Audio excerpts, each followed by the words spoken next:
mantengamos el respeto y por lo menos me saluden cuando ingresen. Creo que la mayoría sí lo ha hecho. Muy bien, entonces, si no tienen alguna pregunta, voy a empezar con el tema. Hoy día vamos a hablar de elaboración de la historia clínica reumatológica. Es importante mencionar que los trastornos musculoesqueléticos generan alrededor de más de 300 millones de consultas anualmente.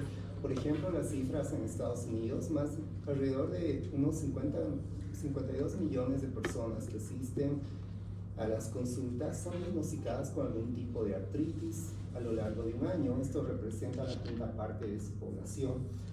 Si bien hay muchos cuadros reumatológicos que se pueden diagnosticar con una buena anamnesis y con un buen examen clínico, hay algunos que sí van a constituir una emergencia en reumatología y ameritarán hacer un diagnóstico preciso y un tratamiento oportuno. Hay algunos cuadros que sí pueden ser trastornos del alma, por ejemplo, que nos preocuparía más un cuadro que se va produciendo, que es progresivo, un cuadro de forma súbita y uno monoarticular. Definitivamente los procesos monoarticulares, por ejemplo, cuando se presenta de forma súbita, tenemos que descartar. Si el paciente no estuviera sujeto a un traumatismo, obviamente descartaríamos una fractura, pero en ciertas circunstancias podríamos pensar, si es un proceso monoarticular de forma súbita, podría ser una artritis microcristalina o también podría ser una artritis séptica, una artritis infecciosa. Dentro del interrogatorio, en una primera consulta, no siempre es fácil diagnosticar con precisión o tener una precisión diagnóstica, pero algunos datos en el interrogatorio nos va a ser útil para disminuir los diagnósticos diferenciales, pero sí es importante plantearnos un diagnóstico diferencial. Generalmente se va a basar de acuerdo al grupo etario. Es importante mencionar que hay patologías que son más prevalentes en varones que en mujeres, hay patologías que son más prevalentes en razas caucásicas que en razas negras. Entonces es importante en el buen interrogatorio, por ejemplo, determinar si existen uno o varios síntomas. Que en cuadro reumatológico ustedes podrían mencionar que es un proceso multisistémico. Diabetes. Por ejemplo, el lupus, la artritis reumatoidea. Es importante también ver, ¿no? Acá, sobre todo en el interrogatorio, nos debemos basar en 4 parámetros. Si el proceso es articular o no articular, si es inflamatorio, si no es inflamatorio, si es agudo o es crónico, y si es circunscrito o es diseminado. Es decir, ver si es un proceso mono o oligo o poliarticular. Generalmente, mono es que afecta a una sola articulación, oligo que afecta entre 2 a 3 articulaciones y poliarticular cuando afecta más de 3 articulaciones. También será muy importante ver si la sintomatología es localizada o generalizada, si los síntomas son constantes o son periódicos. Generalmente hay algunos procesos que su sintomatología es intermitente. Por ejemplo, la osteoartritis. La osteoartritis generalmente se manifiesta en ciertos periodos, es decir, ese tipo de cuadros generalmente también se denominan fenómenos en G, mientras que hay otros cuadros que los síntomas son constantes, como por ejemplo la artritis reumatoidea. Es importante mencionar que estoy redundando en algo, si es el compromiso sistémico. Ya pronto hablaremos de la artritis reumatoidea y veremos que es un cuadro que no solo compromete las articulaciones, también tiene un compromiso pulmonar, un compromiso cardíaco, cursan con alteración, cursan con vasculitis. El lupus no solo es un compromiso musculoesquelético, puede cursar con un compromiso neurológico, y bueno, en el lupus está de más decirle que lo que más nos debe preocupar es el compromiso renal, ¿no? La nefritis lúpica. Es importante ver si el compromiso si es articular, si es simétrico, asimétrico, uni o bilateral. Va a haber algunos conceptos que voy a repetir. Por ejemplo, la artritis reumatoidea ¿es simétrica o asimétrica? Asimétrica. Es simétrica. La osteoartritis ¿es simétrica o asimétrica? Puede ser simétrica, puede ser asimétrica también. Será muy importante también ver si los síntomas, ¿no?, son agudos o crónicos. Por ejemplo, una osteoartritis pues es un cuadro crónico porque se va manifestando progresivamente. Una artritis gotosa aguda es, obviamente, la artritis la gota como tal es aguda, aunque bueno, progresivamente ya se va a tornar crónica. Para que sea aguda tiene que haber un periodo menos de 6 semanas y crónico tienen que ser más de 6 semanas. Y también será muy importante ver los factores, bueno, los antecedentes familiares. Hay de esas patologías, algunas de ellas tienen vínculos genéticos, tienen ciertos alelos que generan cierta predisposición, ¿no? Por ejemplo, los pacientes con osteoartritis, sí hay cierta probabilidad, lo propio con los pacientes con artritis reumatoidea, y hay otros cuadros que son menos, que no tienen, no es muy característico el vínculo genético, así como también será muy importante ver los factores desencadenantes, ¿no? Por ejemplo, una artritis gotosa, ¿qué es lo que desencadena la gota?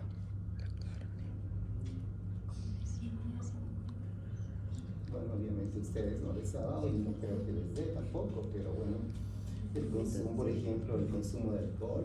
Hay fármacos que pueden incrementar el ácido úrico, como los diuréticos suicídicos, las ingestas copiosas, la deshidratación también.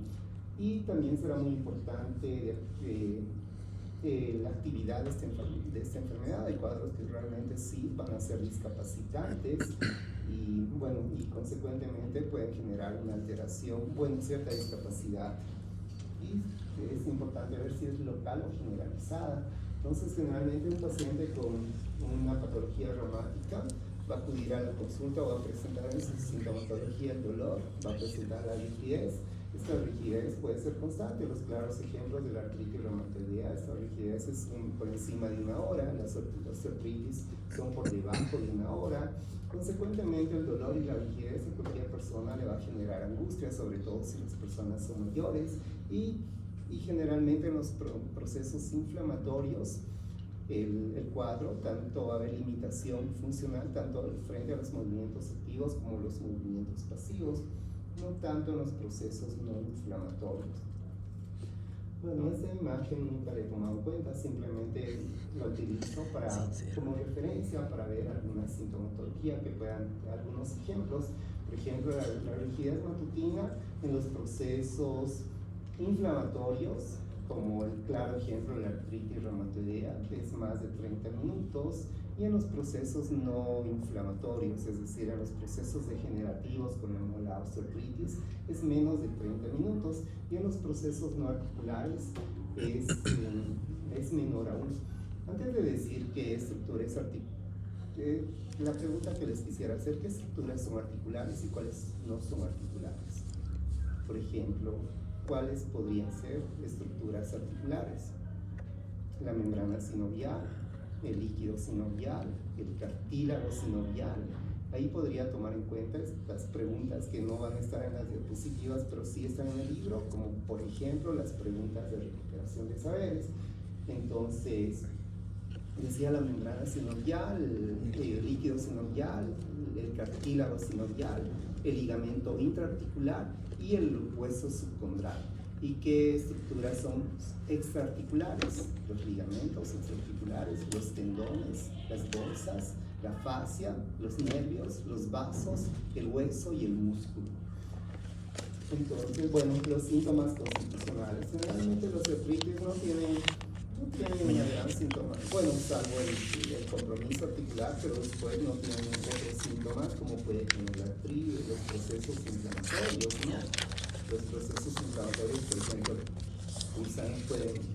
es bien frecuente en muchos de los cuadros que vamos a ver, van acompañados de un síndrome Sjögren secundario.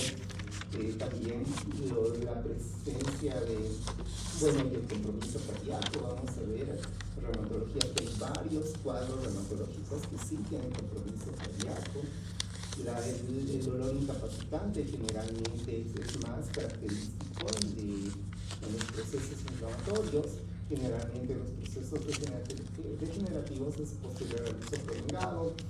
Habitualmente en los procesos inflamatorios estos cuadros son simétricos. En los procesos inflamatorios pueden ser asimétricos o pueden ser simétricos. Generalmente son asimétricos.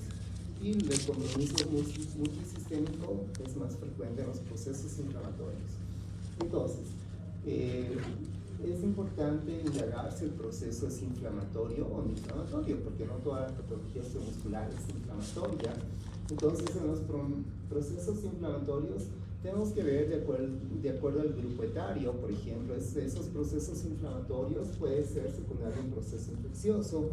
En personas jóvenes, aunque hoy en día no es frecuente, en personas jóvenes, sexualmente activas, con conductas sexuales de riesgo, es más frecuente por el Neisseria y la Mycobacterium tuberculosis. Dentro de los procesos inflamatorios por cristales que vamos a ver, por ejemplo, luego veremos que no solo es indagar si es inflamatorio o no inflamatorio, si es articular o no articular, si es simétrico o si es circunscrito o es diseminado, si es agudo o crónico. También será muy importante ver el grupo etario, como les decía, porque por ejemplo ustedes han visto que alguna de sus compañeras o amigas o tías o mamás ha tenido gota. ¿Han visto alguna vez una mujer con gota que no ha venido a clases porque está con gota? No, eso es muy infrecuente, a menos que tenga un trastorno, el trastorno de Lesch-Nyhan, el cual hay una sobreproducción de ácido úrico. Entonces, en los procesos inflamatorios pueden ser las artritis microcristalinas que ya habíamos mencionado, prácticamente vienen a ser de alguna forma urgencias en reumatología. Aquí está la gota, que son producidas por cristales de urato monosódico, la pseudogota, que son producidas por pirofosfato de calcio. La gota es más prevalente en personas de edad intermedia, ¿no? Personas que, sobre todo en varones, relacionado con ingesta de todo lo que he descrito. Lo del diagnóstico de estas artritis microcristalinas se hace a través de microscopios con luz polarizada. Algunos no emiten birefulgencia, pero sí tienen una forma de aguja, como es la gota. La pseudogota tiene una forma, los cristales adoptan una forma romboidal. Pero también los procesos inflamatorios, es importante los claros ejemplos que tienen un compromiso inmunitario, el lupus eritematoso sistémico, que es el claro ejemplo, y la artritis reumatoidea. Dentro de los cuadros reactivos, es decir, los que son desencadenados por algún agente etiológico. En la fiebre reumática, el streptococcus, ¿no? O beta hemolítico del grupo A.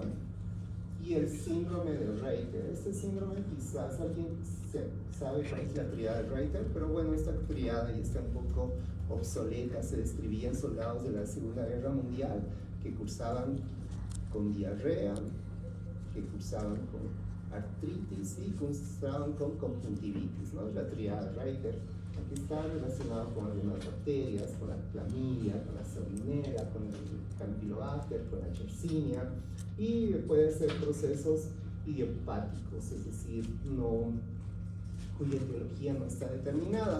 Y obviamente un paciente con un proceso inflamatorio tiene que ver los signos cardinales de la inflamación, el calor, el dolor, el rubor y el tumor, y acompañado de otros síntomas constitucionales como la fatiga, la fiebre, la pérdida de peso y los reactantes de fase aguda que al final vamos a describir. Hay reactantes de fase aguda que se incrementan y hay algunos reactantes de fase aguda que disminuyen. Por ejemplo, aparte de la velocidad de introsedimentación de la proteína C reactiva, ¿qué otros conocen ustedes?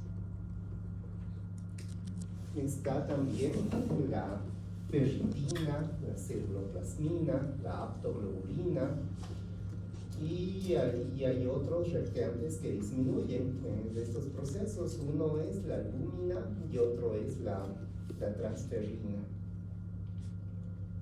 Después, y las trombocitosis también es un reactante, viene a ser un reactante de fase aguda, y en procesos crónicos vamos a ver que estos pacientes van a cursar con anemia. Y bueno, otros datos que también vamos a ver en los pacientes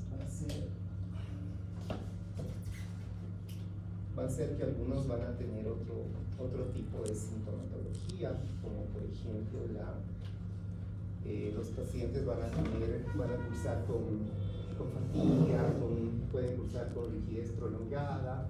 Y ya dentro de los procesos no inflamatorios generalmente van a estar desencadenados por traumatismo, por el uso repetitivo de las articulaciones.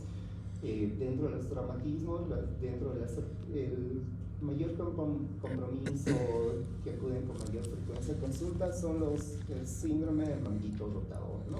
Y el que acompaña muchas veces por el uso repetitivo, ahí están las bursitis, las tendinitis. Y en los procesos no inflamatorios también está la osteoartritis, ¿no? Que son procesos no inflamatorios, degenerativos. Puede haber las neoplasias como la sinolitis bilionodular.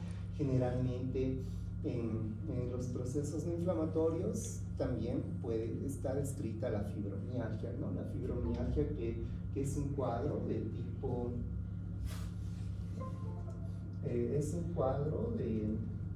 que tiene un gran componente emocional que repercute, en el cual los pacientes tienen el dolor, presentan la mayor parte del tiempo, vienen acompañados con otros síntomas como síndromes dolorosos vesicales, con disfunciones temporomandibulares, con cefaleas, con trastornos del sueño, con déficit cognitivo.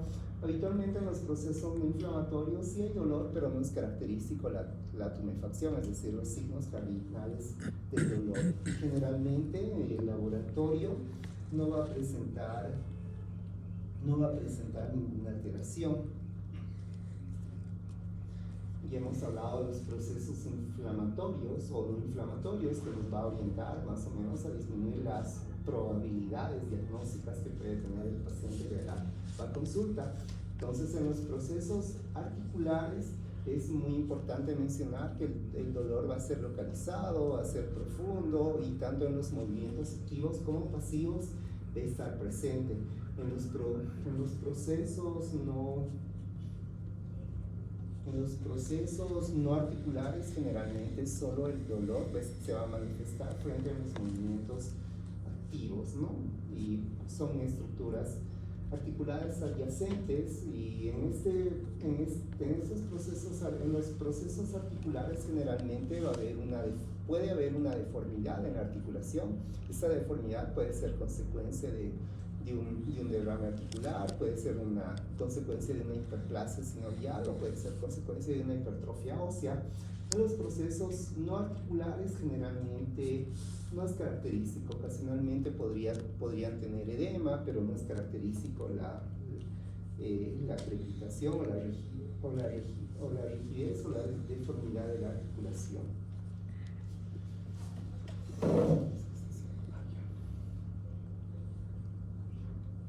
Muy bien, entonces este glucograma con algunos cuadros es un algoritmo que nos podría ser útil para ir diagnosticando a los pacientes, para más o menos ir definiendo las probabilidades diagnósticas. Entonces, cuando vemos un cuadro musculoesquelético es muy importante preguntar, ¿no? Si es articular, si es inflamatorio, si es agudo, y cuántas articulaciones están comprometidas. Entonces, si no es articular, hemos descartado ya que, por ejemplo, esté comprometido el cartílago, la membrana sinovial, la cápsula, el hueso subcondral. Entonces podríamos pensar que podría ser una fibromialgia, podría ser un traumatismo, podría ser una bursitis, podría ser una tendinitis.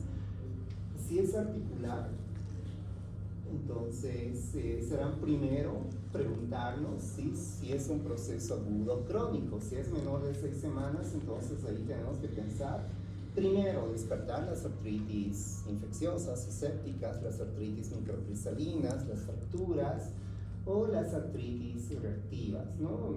Este año yo he visto varios pacientes en atención primaria que han cursado con chikungunya, y la chikungunya, hepatitis, son causas de desarrollar artritis reactivas. Pero si es más de 6 semanas, ahí tenemos que pensar. Si es crónico, desde ya, ¿cuáles son los cuadros más prevalentes en nuestro medio? La osteoartritis o la artritis reumatoidea. Tenemos que ver si hay rigidez matutina.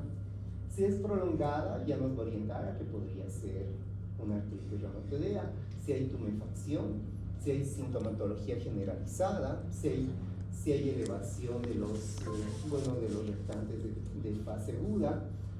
Si no es así, es decir, si no es una rigidez prolongada, si no hay tumefacción, si no hay sintomatología generalizada, entonces probablemente es un proceso crónico pero no inflamatorio. Entonces, si es un proceso crónico no inflamatorio, lo primero que podríamos pensar que podría ser una osteoartritis. Entonces tenemos que preguntarnos o ver al paciente si son las articulaciones interfalángicas distales las que están comprometidas, o si son articulaciones de la cadera, de la rodilla.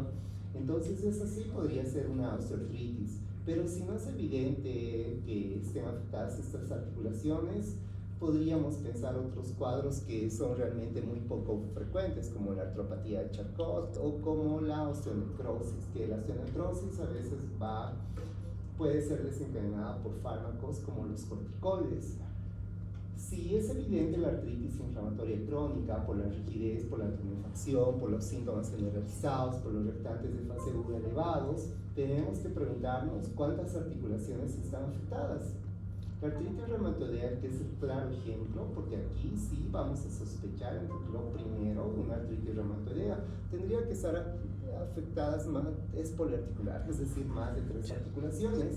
Entonces, preguntarnos si es simétrica y hay afectación de las interfalángicas proximales, las metacarpofalángicas, es probablemente una artritis reumatoidea.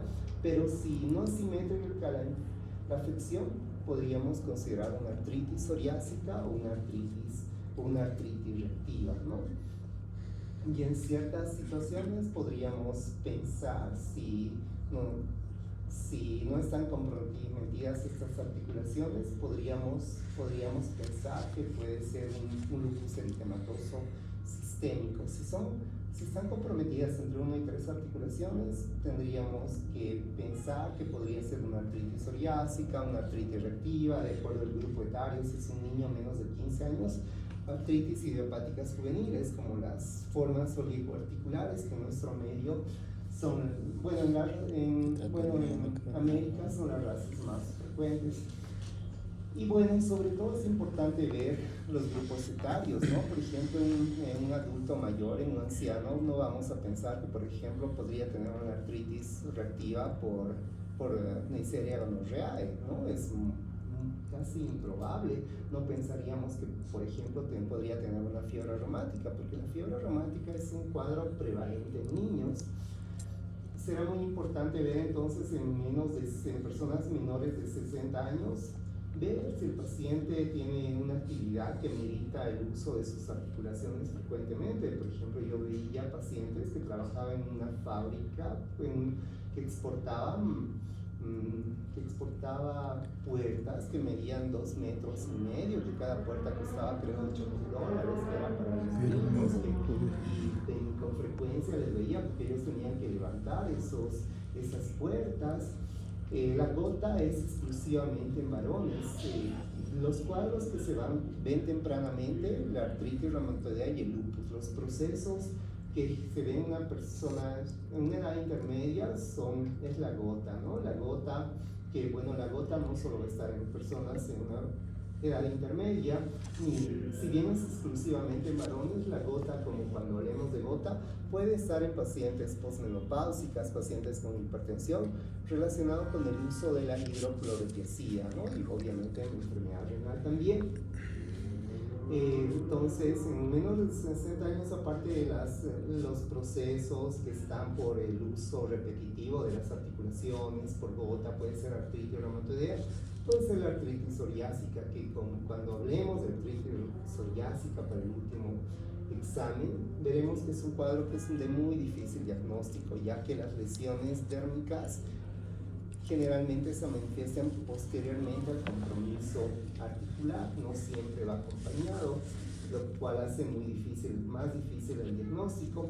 Y en poblaciones jóvenes, sobre todo son las artritis infecciosas. Ustedes van a ver, a veces yo veo pacientes que les pregunto, ¿sienten como si les hubieran pegado? Si es así, por ejemplo, uno de esos cuadros es la salmonelosis. En pacientes mayores de 60 años, más prevalente es la osteoartritis, la gota, que puede estar inducido, como les mencionaba, con la hidroclorotiazida, el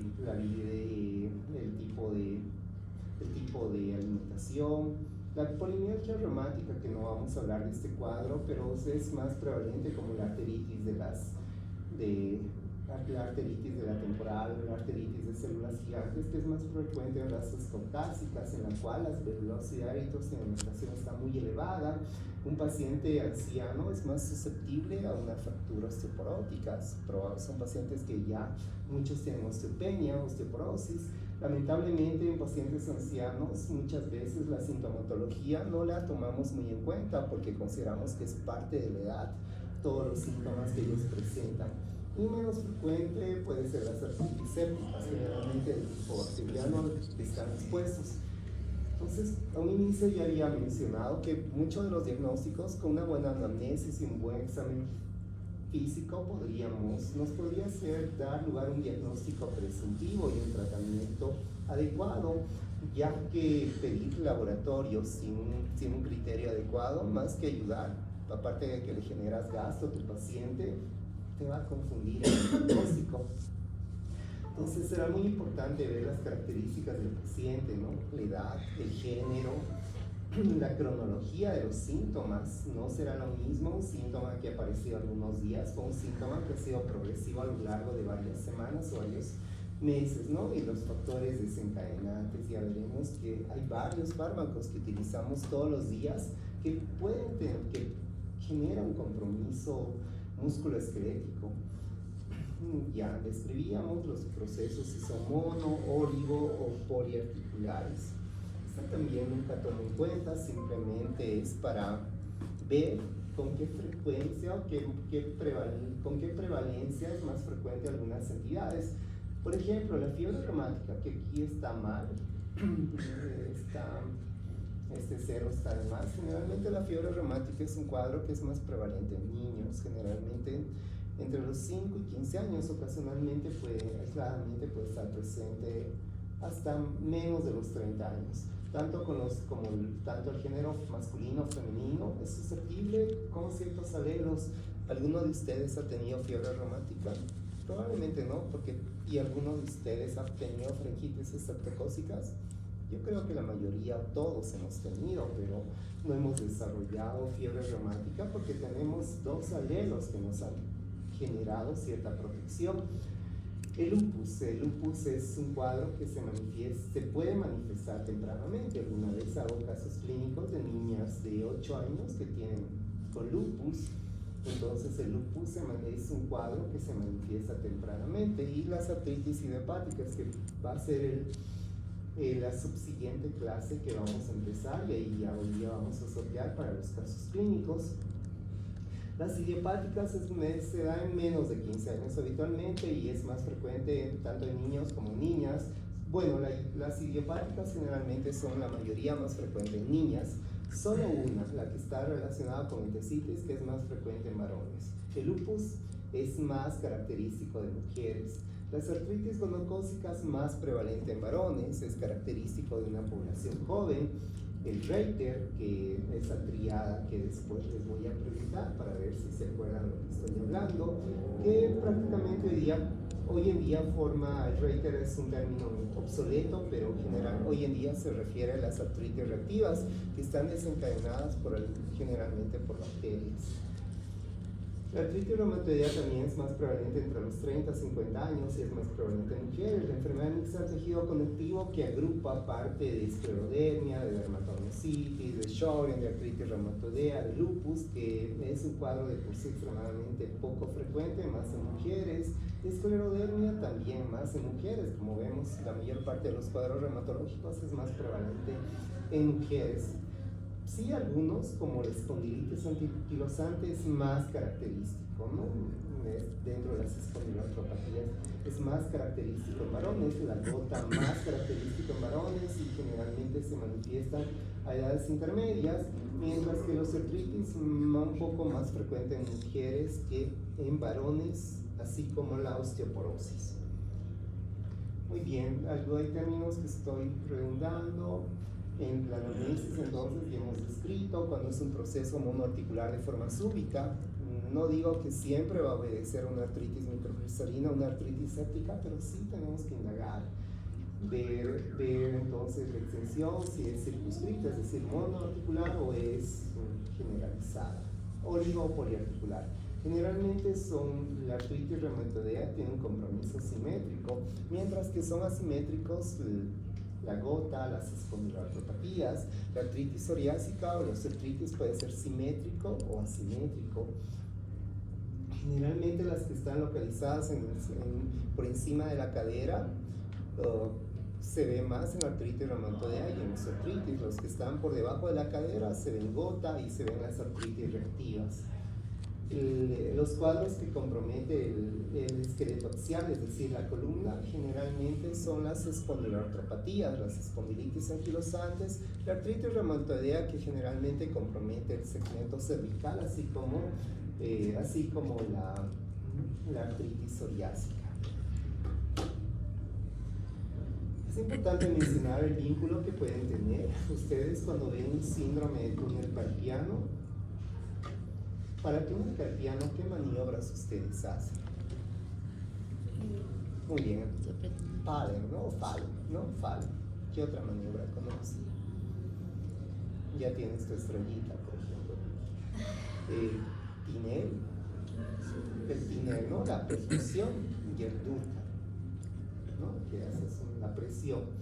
Entonces, muchas veces el túnel carpiano, no digo que tengo túnel carpiano, debo tener diabetes, no, pero siempre tenemos que investigar. El túnel carpiano va de la mano con diabetes, va de la mano con acromegalia, va de la mano con hipotiroidismo, se manifiesta también durante el embarazo.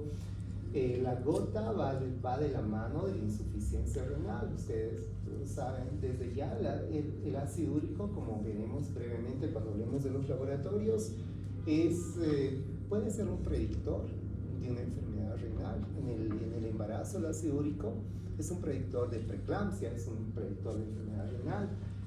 La fibromialgia va de la mano con depresión, ¿no? Ojalá que mis diapositivas vayan mejorando para recordar con mucho cariño a una alumna que he tenido, que no hace mucho ha fallecido, que tenía fibromialgia.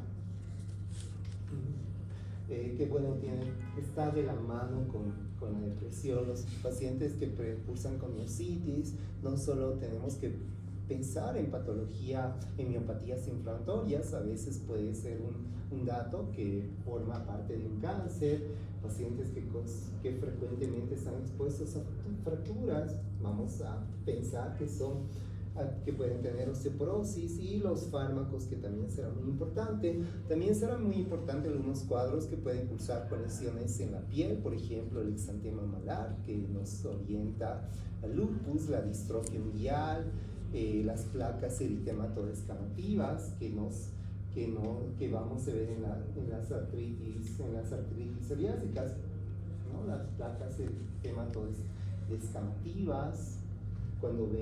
Cuando son simétricos, cualquier cuadro dermatológico que es simétrico siempre tienen que hacerte pensar que es un proceso sistémico. Entonces, estas alteraciones, el exantema, la fiebre puede ser un dato subjetivo de un proceso infeccioso o de un lupus eritematoso sistémico, las distrofias unguiales, los pocillos, la somicolisis, que vamos a ver en artritis psoriásica o en las artritis reactivas. En las artritis reactivas vamos a ver también las dactilitis o los dedos en salchicha. La fibromialgia se puede manifestar con mialgia, y la debilidad. Un paciente que tiene debilidad, sobre todo en miembros inferiores, muchas veces puede ser sugerente de una miopatía como la dermatomiositis o la polimiositis. Bueno, en realidad esta imagen no representaba una artritis psoriásica. Esto es un signo de Gottron que vemos en pacientes que tienen dermatomiositis. En ojos, a veces el compromiso ocular vamos a ver más en las espondiloartropatías, en las artritis idiopáticas, es decir, la uveitis. El compromiso gastrointestinal, cuando hablemos de este cuadro, por ejemplo, ¿qué fases tiene esta paciente? es una facies inexpresiva, una facies en jugador de boca, una facies purina, característico de la esclerodermia, como acá vemos el fenómeno renal, la esclerodactilia, y su morbilidad de la esclerodermia, por ejemplo, no solo radica en el compromiso gastrointestinal, sobre todo renal.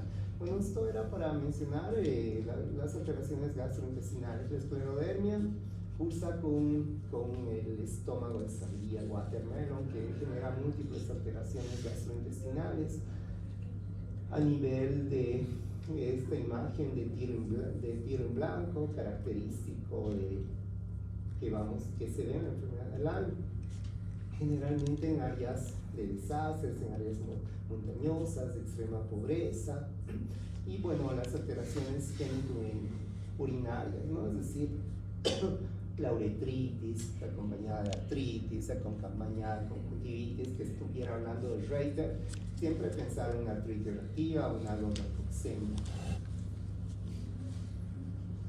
Bueno, en el anciano, que ya había descrito, muchas veces no tomamos en cuenta los síntomas de las personas mayores porque consideramos que es parte de la edad.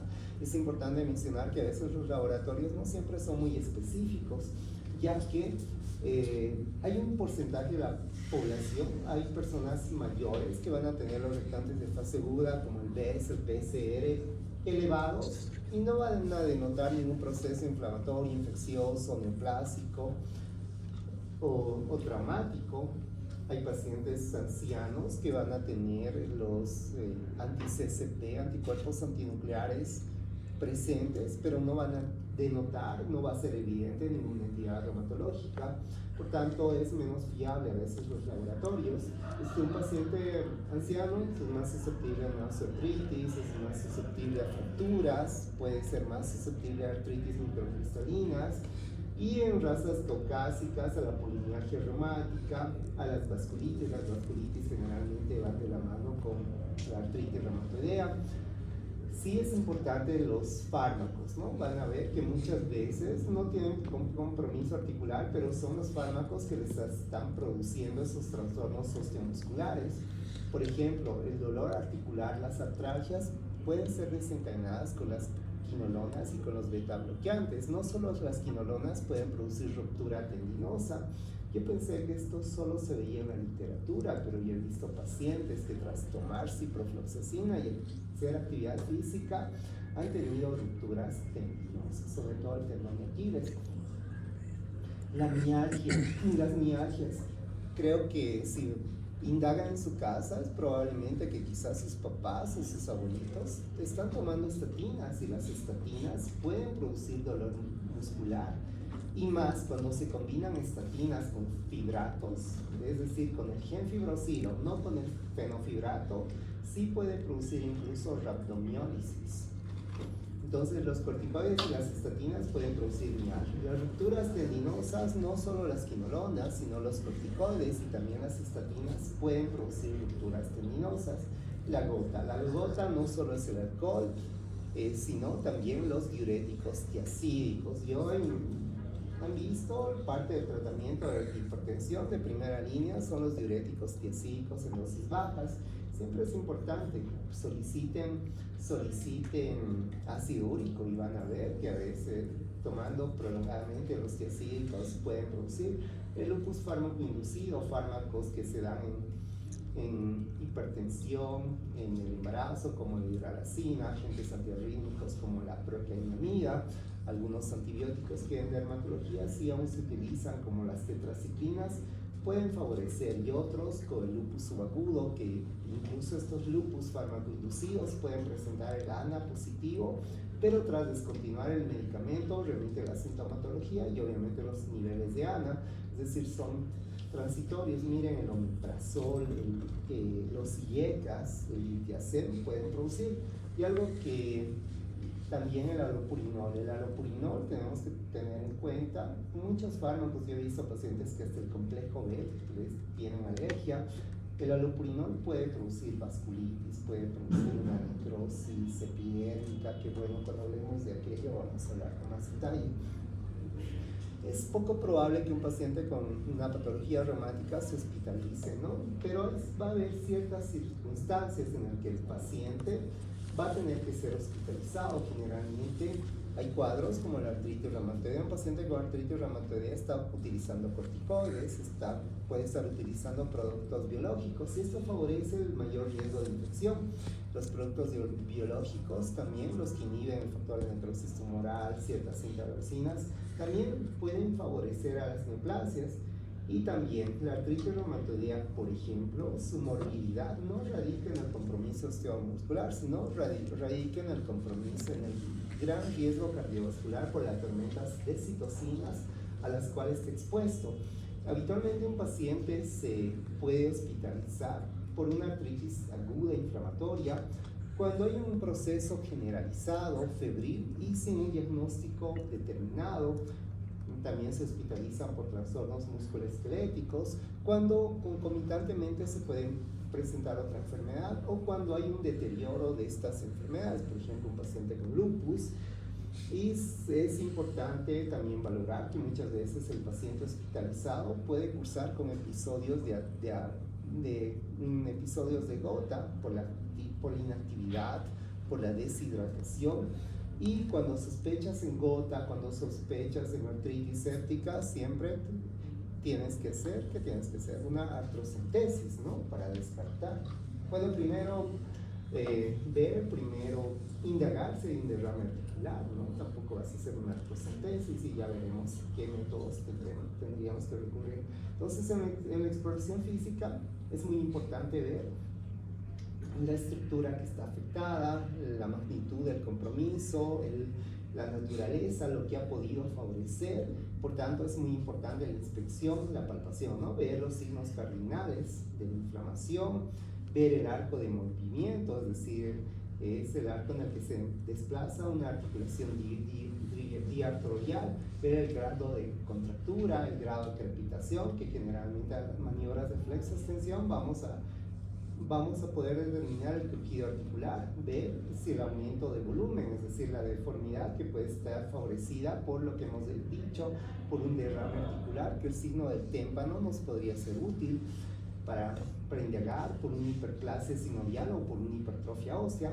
La entesitis, que vamos a hablar mucho de entesitis, que se refiere a la inflamación en los puntos de inserción al hueso, ya sea de un tendón, ya sea de un ligamento o de una fascia. Las epicondilitis, el dolor en el epicóndilo, las luxaciones, que prácticamente es el desplazamiento total de dos articulaciones. Las subluxaciones es una alteración parcial de la alineación en dos articulaciones diartrodiales. Bueno, brevemente describiendo algunas características. Generalmente cuando el paciente viene con dolor de mano, tenemos que descartar un compromiso traumático, ¿no? Tenemos que descartar si es un traumatismo, tenemos que indagar el tipo de actividad que hace el paciente, es decir, ese dolor que puede estar favorecido por un sobreuso, si es un proceso infeccioso, si es una artritis reactiva o una artritis microcristalina, pero generalmente las microcristalinas se van a manifestar en el primer ortejo, es decir, la podagra, y en la rodilla, que es la gonagra. Generalmente si hay un compromiso de gotoso, ya vamos a ver los tofos gotáceos o los nódulos de Verdun o de Bouchard, ¿no? Los distales y los proximales, Bouchard y Everdun, que el Everdun y Bouchard no solo es característico de la osteoartritis o osteotrosis, también puede estar presente en las artritis microcristalinas. Cuando vemos una distrofia unguial, obviamente primero tenemos que descartar si es un traumatismo, tenemos que descartar si es una onicomicosis. Vamos a ver en la artritis psoriásica, ¿no? Generalmente cuando el compromiso es en la base del pulgar, siempre eso es indicación de una osteoartritis.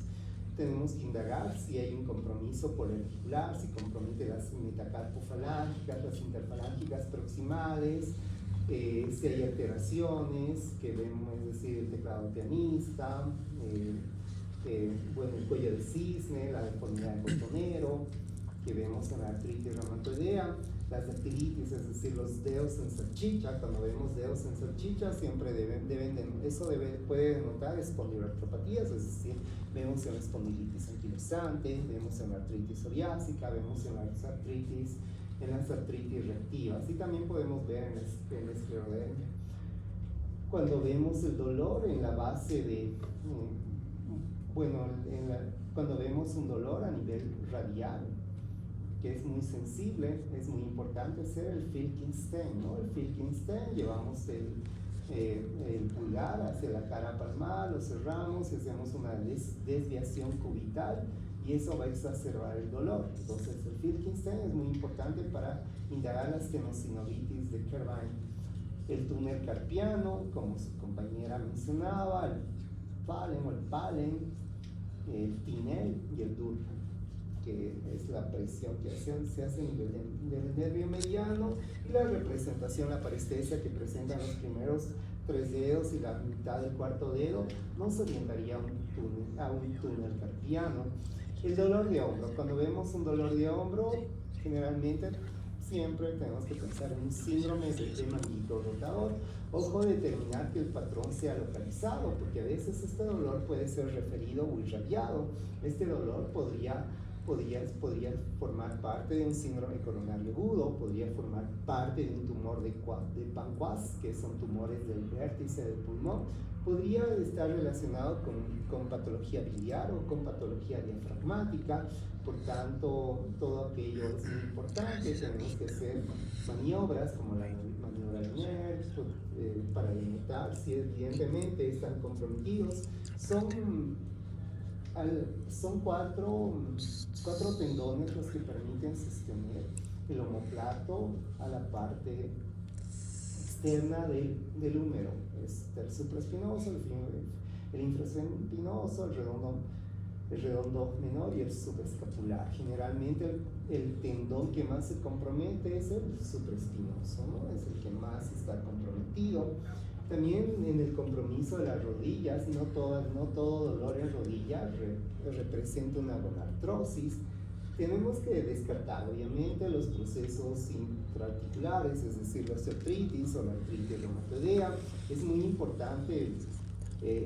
importante ver, por ejemplo, la alineación. Por ejemplo, esto representa un genus, es un valgo o valgo, ¿no? Y en paréntesis, un genus varo, que obviamente este paciente, si es un niño o una persona joven, a la larga va a desarrollar, por la alteración en la alineación, va a desarrollar una osteoartritis. También podemos hacer la prueba de McMurray, ¿no? En el cúbito ventral, con una rotación interna, la reproducción del dolor nos orientaría a una patología de menisco. También podríamos hacer esta prueba representa, ¿qué prueba se llama esta? Prueba de Chapón, ¿no? Y también podríamos hacer las pruebas del bostezo, eso es para lesiones ligamentarias y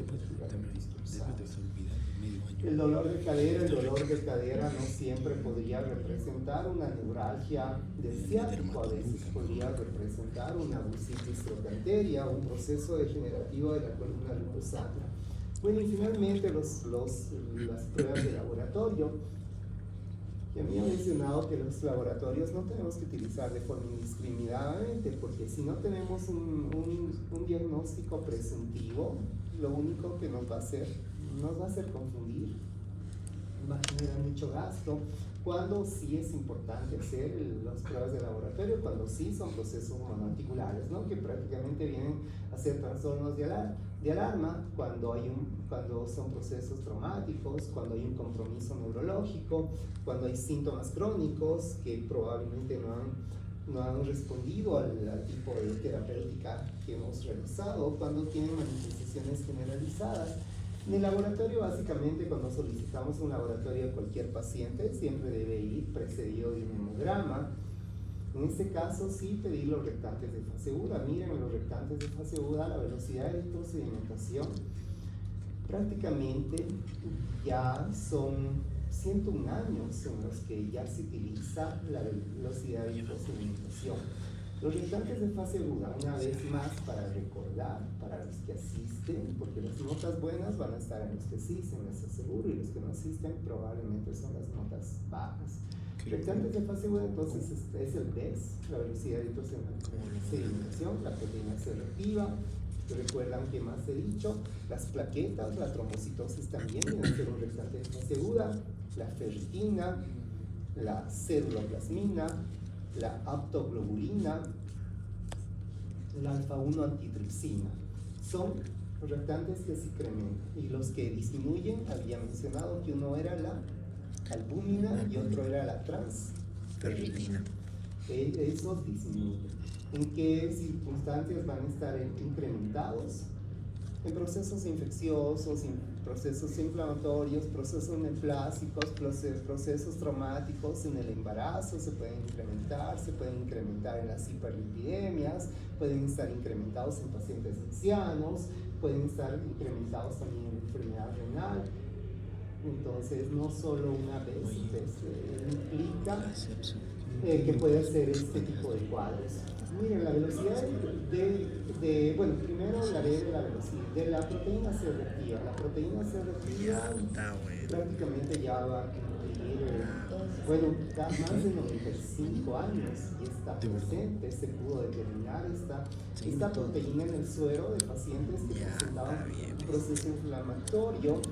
Se sintetiza en el hígado y se sintetiza bajo estímulo de ciertas interleucinas, sobre todo la interleucina 6, interleucina 1, menos frecuente el factor de necrosis tumoral, y el interferón.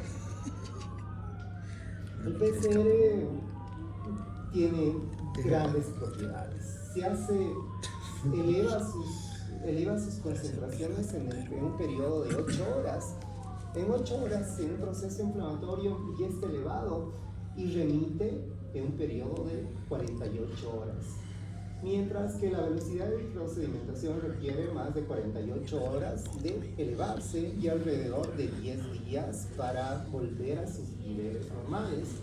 La velocidad de microsedimentación es la velocidad del eritrocito que se mide a lo largo de una hora en sangre no coagulada, que recorre en milímetros, ¿no? Y obviamente esa velocidad de microsedimentación va a variar de acuerdo al tamaño, a la cantidad y a la estructura de los eritrocitos. La velocidad de microsedimentación es muy económico, es más adecuado sobre todo solicitar para para la evolución del paciente al cual estamos manejando. A veces sí es importante que a veces podemos pedir ambos, pero no siempre ambos pueden estar elevados. Hay cuadros en los cuales el PES puede estar incrementado y el PCR no tanto, como el lupus, por ejemplo, como el Singh-Rashoren. ¿Qué más es importante? Entonces, bueno, eso sobre todo la velocidad de eritrosedimentación y el PCR. El ácido úrico siempre vamos a pedir en pacientes con, bueno, el PCR también puede ser un marcador, un predictor de riesgo cardiovascular. El ácido úrico más pedimos en pacientes con gota, en pacientes con pseudogota, en pacientes con el síndrome de Lesch-Nyhan, en el cual hay una hiperproducción de ácido úrico. También en trastornos metabólicos, también van a haber en pacientes con psoriasis que puede estar elevado en los pacientes con psoriasis. Otros laboratorios que pedimos, el factor reumatoideo, la fracción IgM del factor reumatoideo, que no solo vamos a ver en más de un 80% de pacientes con artritis reumatoidea, hay pacientes con artritis reumatoidea con factor reumatoideo negativo, son los artritis reumatoidea seronegativas. Más específicos son los anticuerpos antipéptidos determinados, ¿no? Los anti-CCP.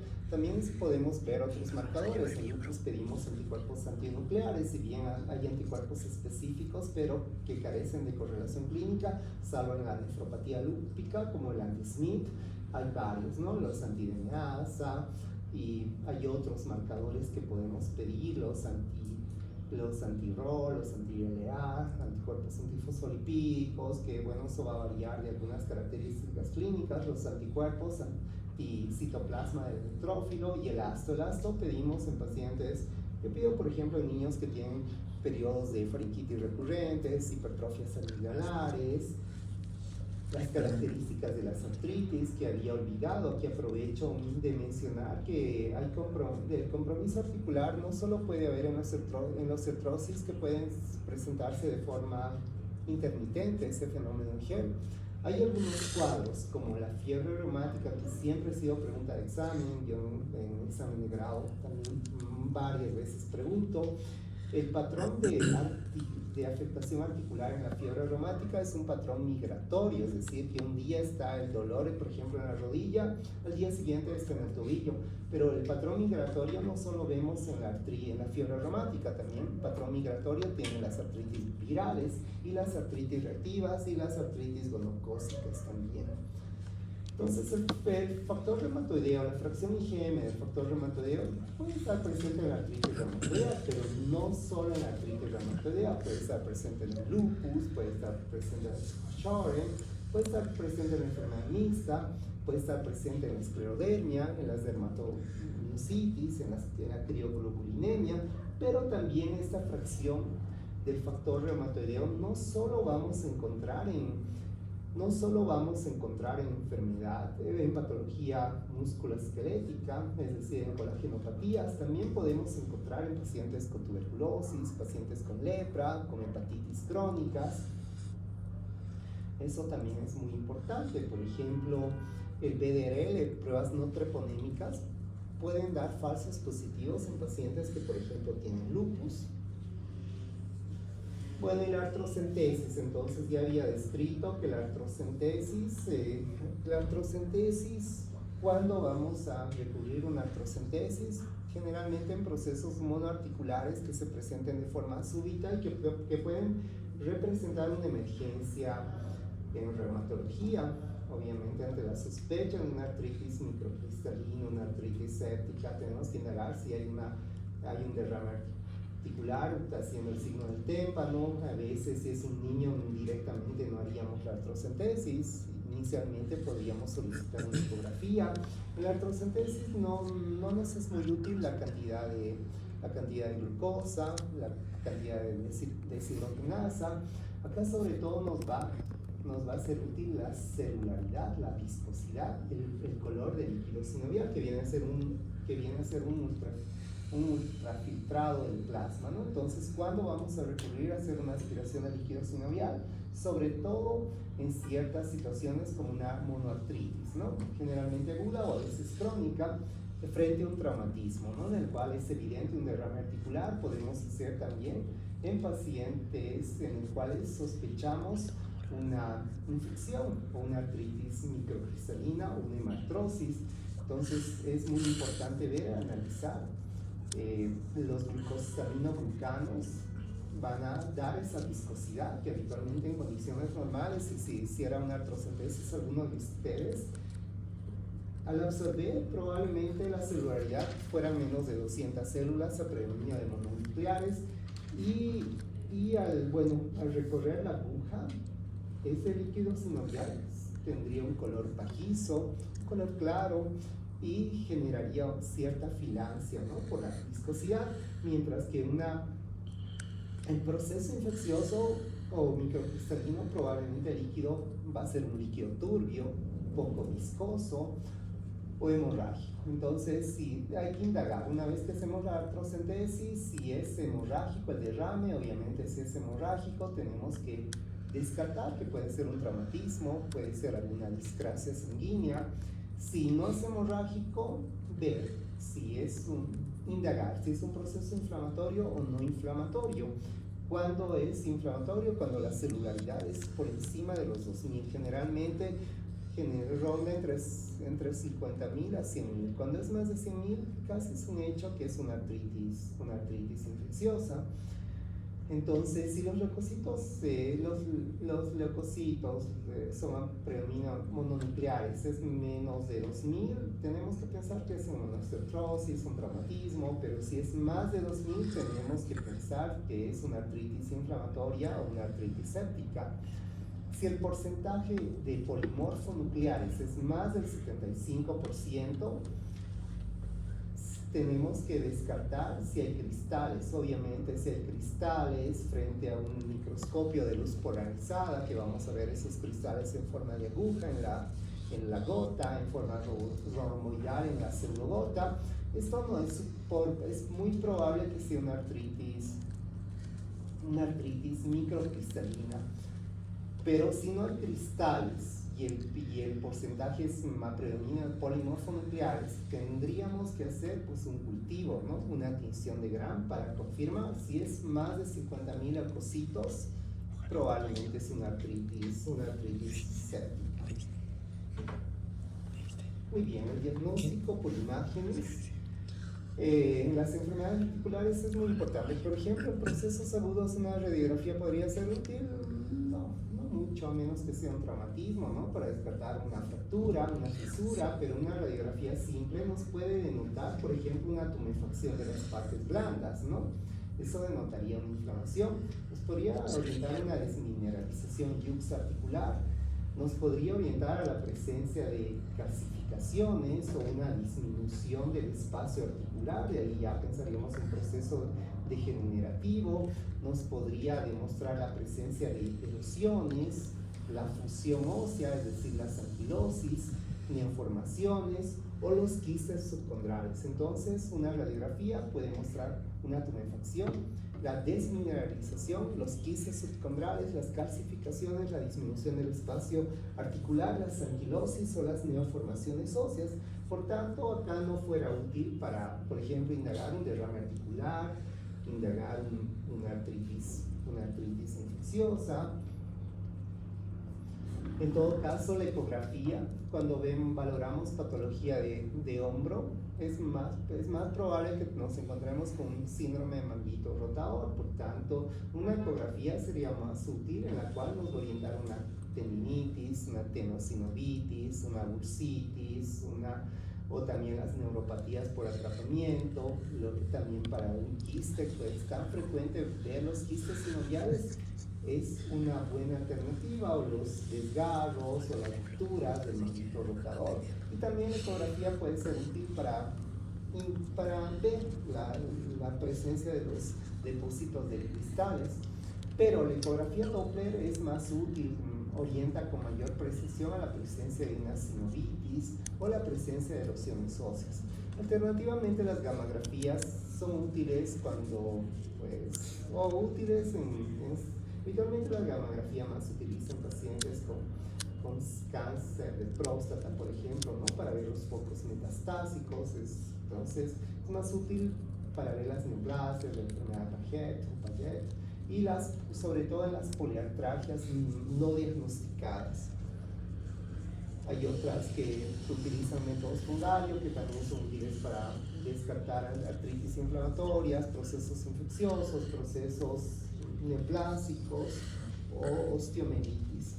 Y finalmente, hoy en día hay técnicas que anatómicamente a mayor detalle pueden valorar. Bueno, la resonancia sobre todo a mayor detalle puede valorar vasos, nervios, ciertas estructuras que otros métodos no valoran. Sobre todo la resonancia magnética es muy útil en el daño espinal, en los neuromas, en la osteometrosis, mientras que la tomografía computarizada generalmente en la hernia de disco, en las estenosis raquídeas y en el osteomosteoide, que es un tipo de tumor óseo que al final la desviamos, y en la sacroiliitis. Muy bien, este tema ha sido un poquito largo, creo que me he acortado. Y me olvidé pedirles, ¿podemos hacer una lista, por favor? Empezaremos, hijita, de aquí, y pasen la lista. Y luego voy a ver